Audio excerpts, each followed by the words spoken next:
have an idea? It's to do with the salary clip. I thought it might be. Okay, all right. Should we do this now or later? Whenever you want. It's not going to work anyway. Look, the thing is, Bella's here to talk about her new film, amazing film. Bella, congratulations. Thank you. Another great role. Thanks. Another great performance and a beautiful movie, Sunny Dancer. Thank you. I'm glad you liked it. So tell us about Ivy. Ivy is a young cancer survivor, but she really hates being known as that, and so she basically goes to this camp reluctantly to like feel like a teenager again, or reluctantly, but ends up like having her like turning her life around in like a really positive way and like making really good friends and stuff. Having the time of her life. Having the time of her life, yeah. A life that she may not have got to enjoy because obviously she's a cancer survivor.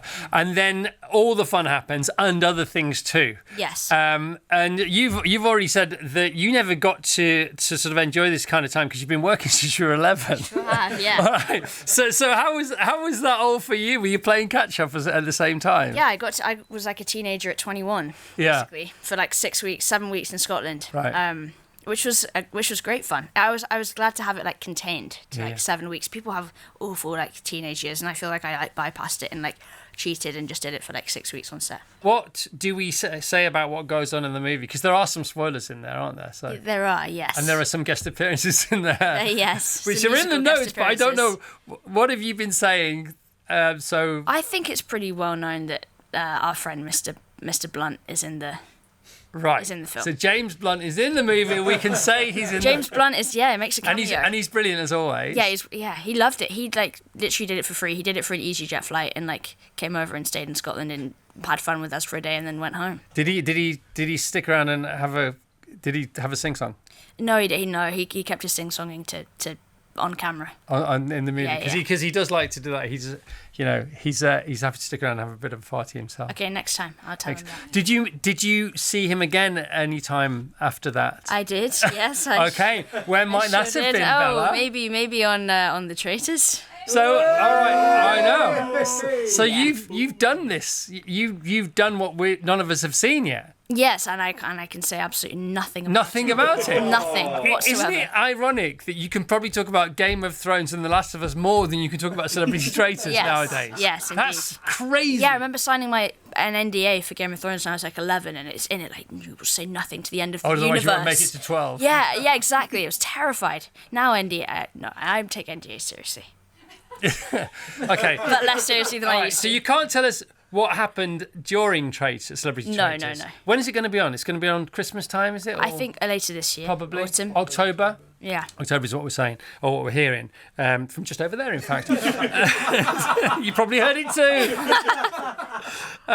What can you tell us about what it was like? Nothing. I can't. Oh, of course you can. I can't. Okay.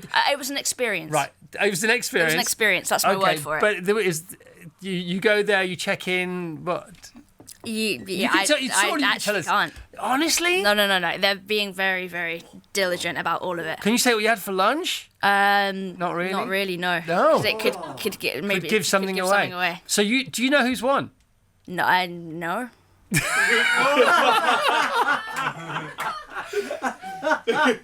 That's amazing because everybody here loves Traitors. Yeah. You used to play a lot, didn't you? I did. I played a version of it since I was young. Yeah, which is fun. So I felt equipped going in there. But yes, an experience. Because you played the Mafia game. Yes, and I've hosted evenings and stuff for that, and we've been to other people's like. So you're a bit of an expert.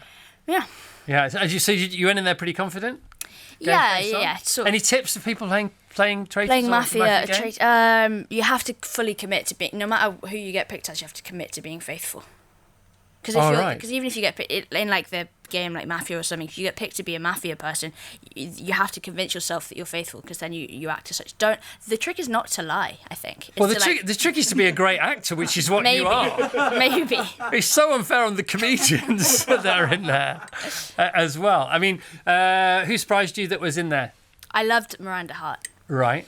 I love her. Love her anyway. Yeah, I love her anyway, and she was wonderful. She's got a bit of the Alan Carr about her, hasn't she? I think. I think so. I'm not going to press you on this because I don't even want your eyes to give anything away. What is The Last of Us fame like compared to Game of Thrones fame? They're quite similar, although I guess Game of Thrones I was in much less. So Last of Us is definitely more intense and more frequent. But there's still people who like recognize me now from Game. I guess I don't look that different. Right. I think for a while, but I still get people still think I'm like 15 and going through like airport security. So I don't think people still recognize me from. So that. you're still in a mega series, a mega TV series, but you're loving the indie film scene, aren't you? That's the thing. That's where the sort of more creativity and like. I like the scrappiness of indie film. Like Sunny Dancer, you literally go and we're shooting we have 10 minutes to shoot a whole scene. Yeah. And we do it because you have to. You've got to get it done. Yeah. And they've got no money. No, exactly. Compared to. And they can't go into meal penalties. They can't run over because that costs money. So it's like we're so, contained. And it's, I really like the scrappiness. More rock and roll. Yeah, exactly. Talking of rock and roll, music. Yeah. What's going on with your music? I'm doing it. Yeah. Yes. But is that why the piano's been hauled up the stairs? Yes. I just had my grandma's old piano hauled up the stairs into my flat. Yeah. That is so cool. Which was sweet. But yes, music is an ongoing thing. I'm not very. I do tend to turn hobbies and things that I do for fun into. They then become work somehow. But it's been really fun. Where are you with it? It's finishing up songs. Yeah. And we'll probably release stuff at some point, maybe next year. Yeah.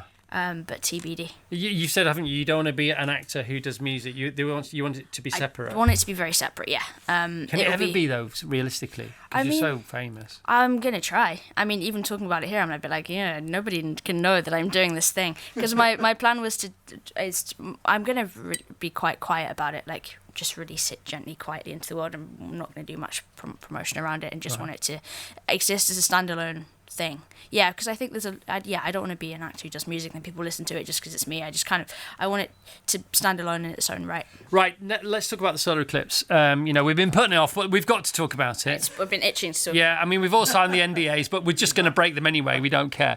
Where will you be watching it? Probably just at home. Right. I have no plans. I actually didn't even know what's happening until this morning. Here's the thing. You're not allowed to. You can if you want, but you'd be mad to look at it with the naked eye. You know about this. But yeah. No buts. Sorry, no Apparently, buts. it's really extremely, genuinely dangerous. Okay, I won't do that. To do that. So this is the colander. This is the colander, and we would like to give you this on behalf of Virgin Radio. Really? Yes, to take home to your new flat. I actually need a colander. Well, there you go. Thanks. After tonight, after you've saved your eyesight, you can then. Perfect. By the way, it's a pretty good one, isn't it? Yeah. So you're supposed to look through it. Is this the thing? No. What's the point of this then for the solar eclipse? Okay, calm down. Sorry. Right there. Sorry. I'm a bit confused. I've got to be honest. I thought the same. I thought, okay, so because if you squint, it's still dangerous, but that might be all right. But this will squint for you. No, you can't look at the solar eclipse at all unless you either have apparently a welder's mask, or I wouldn't even trust a welder's mask to be honest, or a pair of solar eclipse glasses. You can't get them anymore. They've all sold out. All right. Well, I'm not going to be watching the solar eclipse then, am I? No, because this is what you do. Now we can dim the lights, if you don't mind, Einar.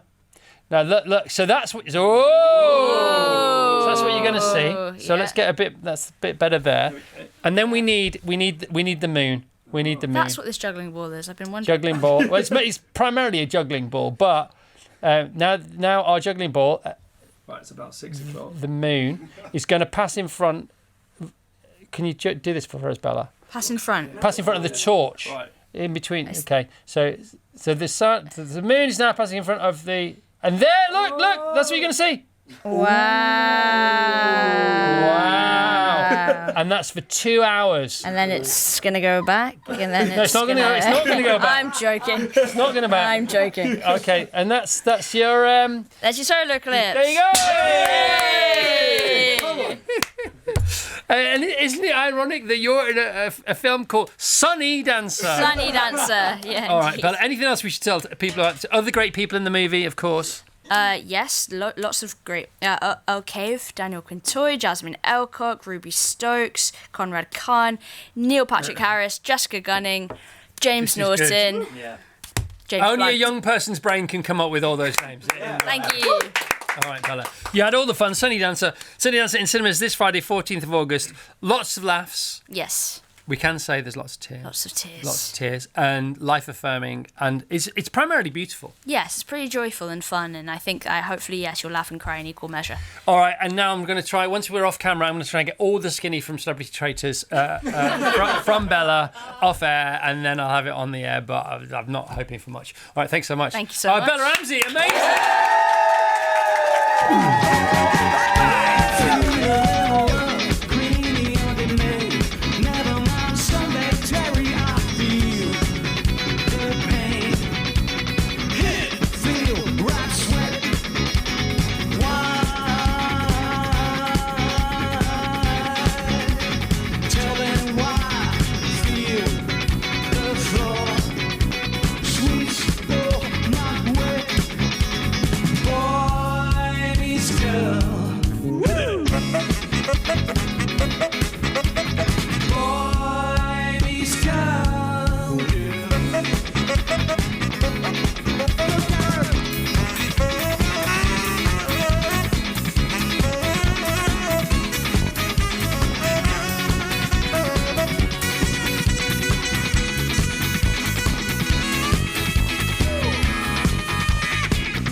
Please welcome the all killer, the no filler, the never any filler, the brilliant Ben Miller.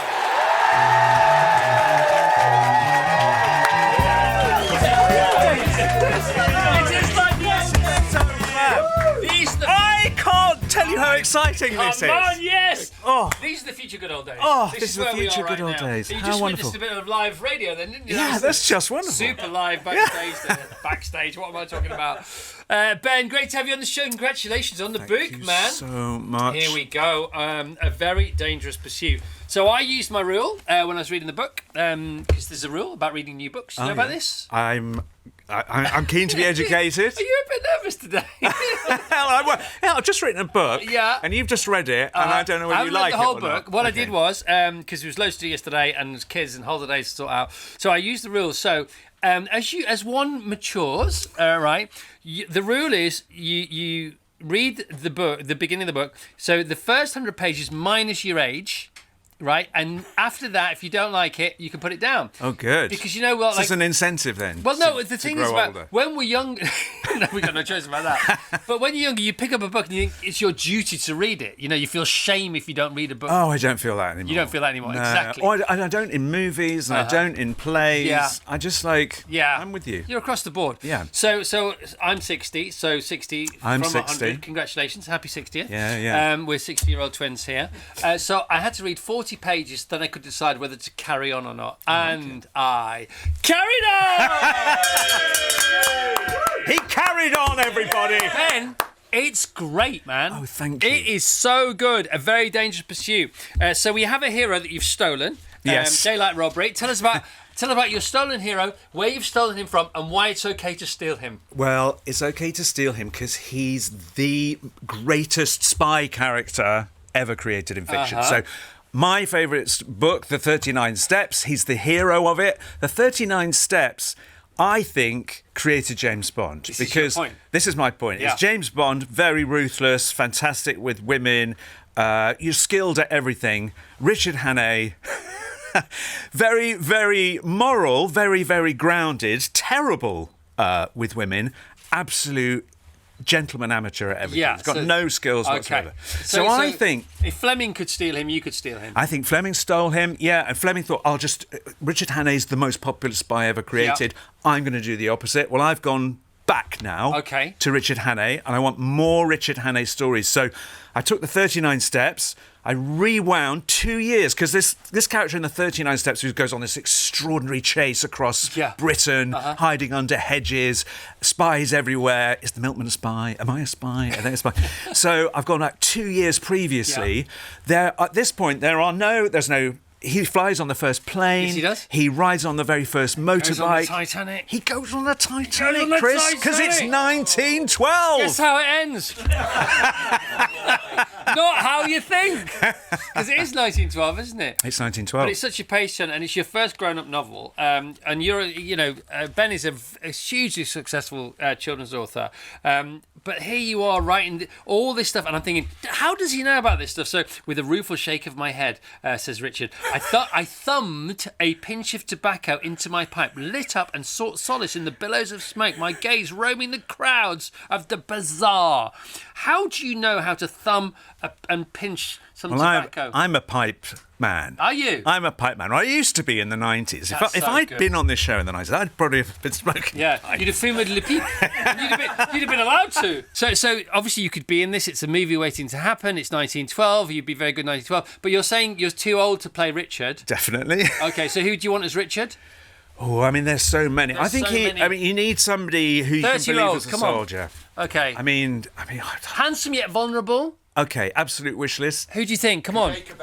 Jacob Elordi. Nice. Bit too tall because he'd be spotted in the bazaar. That's the thing about Jacob Elordi, or because they have to pay more for extras because they all need to be taught to make. Jamie Dornan. Jamie Dornan. Who else? Come on, we got to. James Norton. James Norton. Oh. Who? Jack Lowden. Jack Lowden. Oh my God. Jack Lowden. Tom Holland. Andrew Scott. Okay. Other actors are available. Other actors. Brilliant. Right now, I'm loving this casting. Obviously, you do act still yourself. You dropped a bit of a bombshell, didn't you, recently on the One Show about your old show coming back for season 5 on ITV? Yeah, very, very exciting. Professor T. Yeah. So this has been a slow burn, Professor T. I mean, it's been amazing. So we started.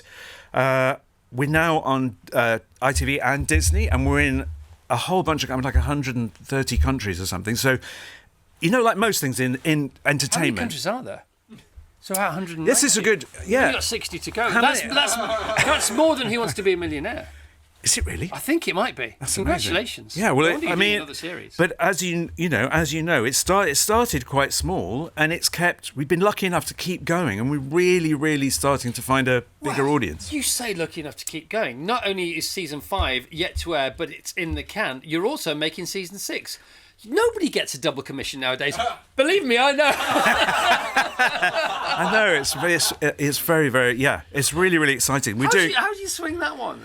I think we are. The overseas sales would help, wouldn't they? The overseas sales help because you're no longer dependent on any one broadcaster to make the show, and the show takes on a new momentum and energy of its own, a bit like kind of Death in Paradise did, really, where we had the because I don't even remember, Death in Paradise was originally a French, by the way, English show. The OG of Death in Paradise. Okay. Thank you very much. The French dropped out, but we could carry on because we had lots of it was showing in lots of other countries. So you have said to our mutual great friend Gabby Roslin, you have said to her that you think acting is really easy because everybody else does all the work and the actors just show up and. It's so shameful, Chris. It is so shameful. I always laugh when actors are asked, so tell me how you created your character. Tell me, how did you? The fact of it is. If you're lucky enough to get offered the job, There's a person whose job it is to create the costume. Yes. That's the costume designer. There's a person whose job it is to create what the character looks like. That's the makeup designer. Yes. There's a person who creates what the entire show looks like. That's a production designer. And then you've got a director to tell you what to do. Actually tell you what to do. Actually, really, like... What do I do next? Yeah, I mean, it's literally, well, you know, literally tells you, and I'm not saying they suggest what you might do and you interpret it. They just literally say, walk over here, do this, pick that up, look at him, and then we'll cut. Yeah, go and have lunch, eat some food, come exactly. back. And you get to the point, and actors are treated like sort of battery chickens on set. That's always what makes me laugh. So you're not trusted, for example. I am 60. I'm not trusted to go to the loo on my own. On set, literally, a person will be allotted. You have to say, sorry, can I go to the loo? Yeah. And then someone will lead you to the loo, wait outside while you go in, and then bring you back. Well, David Lean famously said, didn't he, about actors, all I want to know is that all they need to do, all I want them to do is turn up on time and know their lines. Yeah. And that is it. Yeah. It's like literally like herding cattle. It is, and that's how they're treated on set. So it's kind of very funny the way that acting is sort of treated, you know, in the media. I mean, I find that hilarious. But it doesn't mean it's not a great job. I think it's a fantastic job. It's an even better job because of what you've just suggested. Oh, it is bliss. It is bliss. Absolute bliss. And you're so good at it. Well, thank you. But they give you every opportunity to be good, because you're not having to worry about anything. Do you know, if I was to make a continuity... So I brought this banana here. That was interesting. I was going to ask you about the banana. I was leaving it till the end, but let's do it now. It's a support banana. It's not to eat. Support banana? It's a support banana. Because I haven't had any breakfast, so it's there just in case, Chris. It's like a ripcord. Okay. Do you have a blood sugar issue? I do. Oh, yeah, right, okay. Thank you. Yeah. So anyway, the banana's there. Support banana. If I was to beat this, if I was to swap that into my other hand, stick them up. if I was to swap that into my other hand, and there was no continuity, that's not my fault as an actor. No, that is the continuity person's mistake. There's one of those as well. Yeah, there's a continuity person. How do you peel your banana? Is there a different way? Yeah, well, because we all peel them like humans, but we should peel them like chimps, because chimps peel them the other way, so they peel them from the top down. They do. I've seen them do that. And the reason they do that is because if you do that, guess what happens next? You have a banana handle. That's so clever. I think that's just... Yeah. That's what you get when you're on Chris Evans. That's what you get. You get some practical advice. It's not just entertainment, it's useful practical advice. You could take the word just out of that sentence, to be honest. Okay, now don't overdo the blood sugar. Okay, all right. Before we let you go, by the way, the book is great. Ben is on to talk about the book, A Very Dangerous Pursuit. It's a film waiting to happen. Buy the rights, buy the rights, buy the rights. I'm not joking. It's so good. I mean, you write very visually and very articulately and beautifully. Thank you. But Johnny English, any more Johnny English coming back? I really hope so. I mean, I really hope so. I don't see any reason why people not. Talking about Bond, it's the longest intermission between Bond films. You know, because you've been in Johnny English. Do you think that precludes you from being in Bond? They go, we can't have him on. I think a lot of things preclude me. From being about. There was a time. You would say that. There was a time when That's I why thought. He's so gorgeous, isn't he? There was a time I thought maybe I could be one of those. You know, there was a time when in James Bond you had a slightly comic villain. Yeah. Do you know what I mean? And then they went very, very serious and very Daniel dark Craig went and very serious. All for the better, to Wonderful. be honest. Yeah, absolutely. But that's what you do in Johnny English anyway. I think I get the best of all worlds in Johnny English. I don't know. Why would I want to be in Bond? How long has it been since the last Johnny English? Is it 10 years? I think it was all right, 2016. So Bond have got nothing on you when it comes to taking their time. Oh, no. Right. Oh, no. I love Johnny English. Honestly, whenever the kids love it. All our kids love it. 17, 13. We got grandkids and we got twins who are 7. Everybody loves the Johnny English film. Well, Rowan is... Come on, Rowan. It's like we've got our own Charlie Chaplin. It's like there's like Charlie... He's just so extraordinary. When Man vs. Bee happened, right? Are you thinking, oh, God... Did you? I thought, oh, God, I can't wait. No, it's a great film, but from an employment point of view, you think, oh, God, I'm not going to be in that one. Oh, yeah. Or Man vs. Baby. Yeah. Baby, yeah. Did you watch that as well? Brilliant. Yeah, absolutely brilliant. Slightly longer episodes, not in that either, but I was in, and Mr. Bean sketch about 5 years ago. Rowan did a sketch for Comic Relief. Mr. Bean's at a funeral, and I got to play the person standing next to him in the funeral. So I'm really, really happy that I've been in. Bean and I've been in. Does Rowan get it easy with Man vs. Bee and Mr. Bean because he doesn't have to learn any lines? Is that? I mean, that's not. Is that really? Is that playing fair there? I think it's not Richard III, is it? I think it's harder than you. It's harder if you see Rowan work. I mean, Chris. If there were so Rowan will do 40 takes. Me picking up that banana. That's 40 takes for Rowan. So he can't even that's get without work. That's why they don't give him any lines. He's like such a perfectionist. No, I know. I mean, I know. you have to. I was only joking. Yeah, I know. Well, but it is extraordinary to watch him work. I mean, he has. Patience doesn't even cover it. He's so locked in. Yeah. So locked in on what he's trying to do. And the truth is, I don't think he ever really even gets there. At some point, people say, look, Rowan, I think we're done. It's 10 o'clock at night. Very famously, he talks about this. He said, it's quite hard, to sort of wrong foot Richard Curtis. But Richard said whenever he has to deliver a new script to Rowan Atkinson, he's so scared watching Rowan read it. Yeah. Because Rowan does this.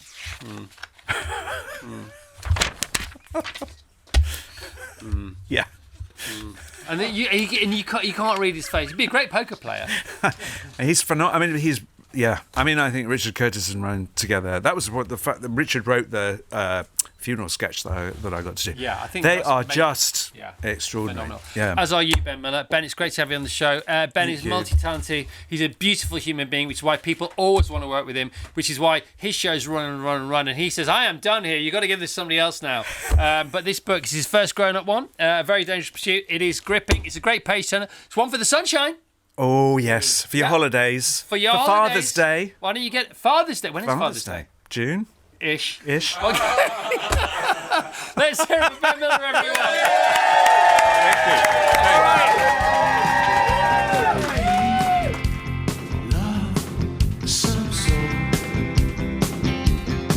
If I may be quite so bold, where does he come from here? Oh no. Is it down to the lake I fear? Ah, yeah, yeah, yeah, yeah, yeah. Ah, yeah, yeah, yeah, yeah, yeah, yeah, yeah. Oh, it's giving out. Rain, rain, rain, rain. Oh, rain, rain, rain, rain. Oh, that's why. Rain, rain, rain, rain. That's why.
Who's anything but rotten. It's 100% Fearne Cotton.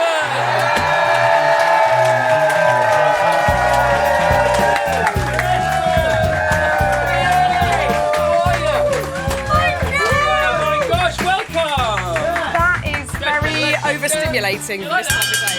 Come on, Fearne. Wakey, wakey! I'm awake. All right, what's going on with Lynn and Karen? Come on, we have heroes in this book. Tell us about Lynn and Karen straight away. That's not what I was expecting. I you to know, say. well, you know, expecting My mum and auntie. Come a bit closer. Who actually, my mum and auntie came for tea at the weekend. Right. They're absolutely mad. Yeah. Auntie Karen, if you can imagine. That doesn't surprise me. No, my auntie looks like Stevie Nicks. Cool. She was wearing a top hat at the weekend, Wow. some sort of cloak. Bring it on. And Lynn is just very glam. Lynn Yeah. had on this kind of black shirt with a big black flower here, big wedges on. They're very glam, And very that was mad. just visiting Just for a you. cup of tea. That's not like going out anywhere. No. Come on. No. Dressing up But for they a are cuppa. mentioned in the book. Why are they mentioned in the book? What have you learned from I can't remember. I don't know why they're in the book. they're like your laissez-faire inspiration. They're cool. Yes. Do you know what they are? They're in. I mean, my auntie, she's 70 now. Yeah, my mum's 72. Age is just a number. It is, and they just don't care. I think that's the thing that happens in your maybe 60s, 70s. Is you just go, I don't care anymore what people think of me. Yeah. I'm just going to be myself. And what we need to do is fast track that. We need to get that in Yes, our I lives want that sooner. now. I want You that want at it 44. now. Yeah, and that's what the Yes. book's about. Likeable. How I broke free from the need to please. How Fearne broke free from the need to please. Go on then. By the way, I have read the book. I loved it. I read it in the Guardian yesterday. To summarise it simply, it's not. I weirdly don't think it's about not caring. I think most people do care greatly, but what you have to be able to do is ride out the discomfort of either saying no or just being yourself and people not being pleased about that and feeling the discomfort and being all right anyway. Yeah. That's what I've landed on from writing this book and trialing and erroring with these little examples. So you just kind of got to write it out and go, oh God, this feels awful and icky, but I'm still going to say, no, thank you. I can't do that for you. I don't want to come to that thing. Yeah. Or I'm simply going to be me as I am today, whether you like it or not. Does it get easier the more you do it? I think because of our weird jobs, Yeah. and we both started at a young age. Great jobs. Great jobs. Yes. I mean, great, but like super weird. Just in case the boss is And, passing. oh no, like so good. The best job out there. Very grateful. But you saw, your likability is monetized. So Yeah. all of a sudden you're like, I must be liked. Yeah. Otherwise I don't have a job and I'm going back to where I come from. Which of course isn't true, but that's how it makes you feel. No. I mean, I think it's true to an extent. It depends what you're doing. It Yeah. depends what you're doing. I mean, some people, like football pundits, it doesn't matter. It's No. as long as they're good at calling the game and they might be funny in a different kind of, like Roy Keane, for example. He doesn't care he really doesn't care if anybody likes him. No. And we all love him all the more for that. With this job, you do have this sort of exaggerated experience of people not liking you. So it might just be 10, but because it's written in a certain way or people have given you stick about something, you feel like it's just this gargantuan collective of people. And I think it is sort of disproportionate in your mind and it can play on your conscience and how you show up and how much of yourself you're willing to give to people. And there was certainly, I feel pretty good about things now, but I think 10, 15 years ago when I was on radio every day and that... Yeah, what would that be like? I mean, What would that be like? I mean, it's too what much. can one person have to say for 3.5 hours every single day that anybody really wants to hear? You somehow find a way. Seriously. But I think it's a bombardment of feedback that you have to keep at a distance, otherwise you do go slightly nuts. And Yeah, I without definitely question. did. I definitely did go slightly 100%, mad. I completely get it. So your therapist gets loads of mentions, Yeah. and you give her a pseudonym, and then you change her pseudonym pretty soon into the book, don't you? I was playing around with different names, Yeah, but go on. she's so... What did you call her first? First of all, we can't know her real name. I called her Mary, and Right. then I said, "Oh, there's something about Mary." And I said, "No, that doesn't. We'll call her Sandra." Yeah. But she's totally changed my life Yeah. in many ways. And before I met her, I was really cocky about therapy. I thought, I'll go when I need it, like SOS moments, and then I'd go, "Oh, I feel really good. I'm not going to go for 2-3 months." Right. And the lack of consistency just kept me stuck, Yeah. I think. It's like meditation. You can't just call it off the bench. No, it's like everything, you've got to keep that muscle going. So I go every Wednesday and I feel very lucky because I know that therapy is a big, deep issue where, for a lot of people it's not accessible and it's expensive, etc., etc. But I feel very fortunate that I found someone that I click with. I think it's a bit like dating. You've got to get the right Chemistry, person. yeah. And I go every week without a doubt, non-negotiable. And I think even if I'm feeling great, I'll still go. Well, no, that's when you must go. That's when you must go, and you can, I think, reflect more and process things. So yeah, it's changed a hell of a lot for me. I've underlined so many things. I mean, we could just go to pages at random. This is as fun for me as it is for you. What have I done here? I had Botox for the first time. I had it between my eyebrows, where there were 2 harsh 11 lines. Yeah. 11 lines. And in my forehead, which was incredibly lined from having an expressive face. There you go. I said it. Do you know what? You're the first person to pick that out of the book, because I thought, I don't know, when I went on this morning, they'd love talking about that, but they didn't. Well, to be honest, I watched that. I thought they haven't mentioned the Botox. I felt nervous to write it because lots of people have an opinion about whether we should or shouldn't. In my eyes, do what you want. And I used to be very self-righteous. So I had Olivia Atwood on the podcast at the Happy Place Festival. And she's obviously very open about the work that she's had done. And I went in front of the whole crowd, I've not had any work done. And I was boasting about it. Yeah. And I thought afterwards, why did I do that? Like, am I actually happy that I haven't done it? And I was looking at her smooth face and I thought, I'm actually jealous. Right. And I thought, I just want these lines gone and I'd like a smoother forehead and I'm going to do it. And some people will be annoyed about that and some people will be like, yay, me too. I just think it's up to you. Do what makes you feel good at the end of the day. Should we go for another one? Yeah, go on then. All right, here we go. The vital question is, how do you want to live and how do you want to feel? You can't cap true wants and desires forever. It'll catch up with you. It will spill over. Yeah, it will spill over. I just think there's no way of avoiding it. And I think especially for women and often women that have kids, stepkids, you do end up putting yourself so far at the bottom of the pile because we're told, we've got to put everybody first and make sure that everybody's okay and everybody's happy, and you totally sever any ties with what you want. And I think we need to get a bit of a happy medium and look at, okay, well, I actually really want maybe a little bit more free time, or I'd quite like to do a hobby amongst all of that, or whatever it might be, just like a bath, something simple. There's no fat in this book, I've got to be honest. It's so good. It's so candid, man. You're always candid anyway, but this is a different level. Yeah. One of the things that really jumped out at me, and that sort of suggests the rest doesn't, I'm putting it in context, it's all great, it's all gold. Thank so you. Congratulations. Thank you so much.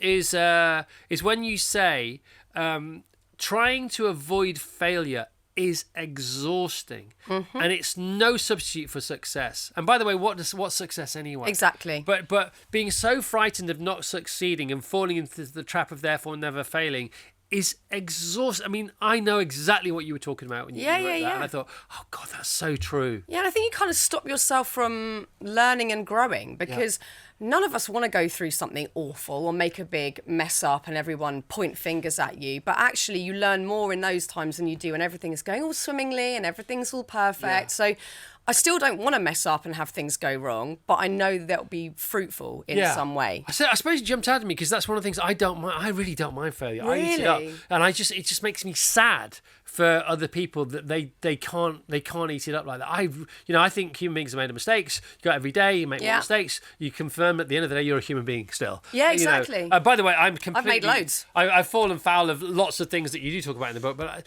I just try and embrace failure. Failure is guidance in disguise. Yeah, I think it's getting worse because now with social media, everybody's like, you got it wrong.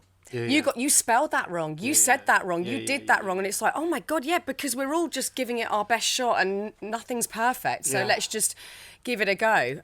Thank you for reading the book. I think I always read books before I do a podcast, by the way. I would never have someone on the show without reading the but not many people do it, so I'm really grateful. No, you're very welcome. It's a great read, man. It's a great read. The book is out now, Likeable How I Broke Free from the Need to Please. It's a really brave book. It's a really candid book. Fearne, you don't sit down at the keyboard unless you mean it, do you? There's no point. No Okay, well, you're smashing it. Absolutely smashing it. And tickets for the festival, happyplaceofficial.co.uk. Fearne Cotton! Sometimes I don't believe in summer. Something shadowy won't recover. Don't look back at the judge and jury. The London streets will be filled with fury. It's a freezing cold war. I'll never forget your front door.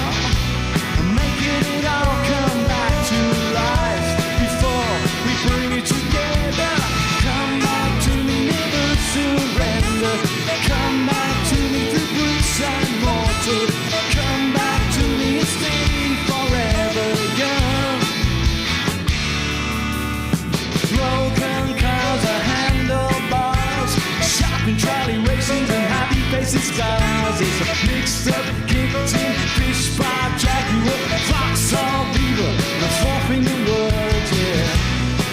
In a bombed out shelter, we're on a helter-skelter, making it all come back to life before we get it together. Come back to me, never surrender. Come back to me through bricks and mortar. Come back to me and stay forever young. We're on a roller coaster. We're here on the wheel, Big Dipper, listening to Young, Gifted and Black before we sing it together.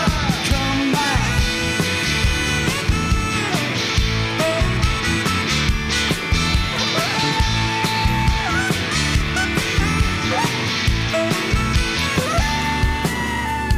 Come back. Please come back. Please come back. Yeah, come back. Come back to me.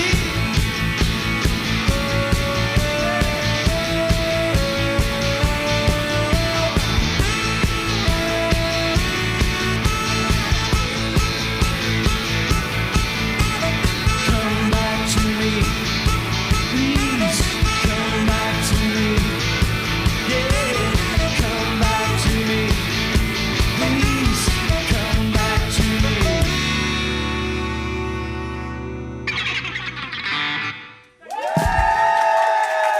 So let's go nuts for Alan Brazil.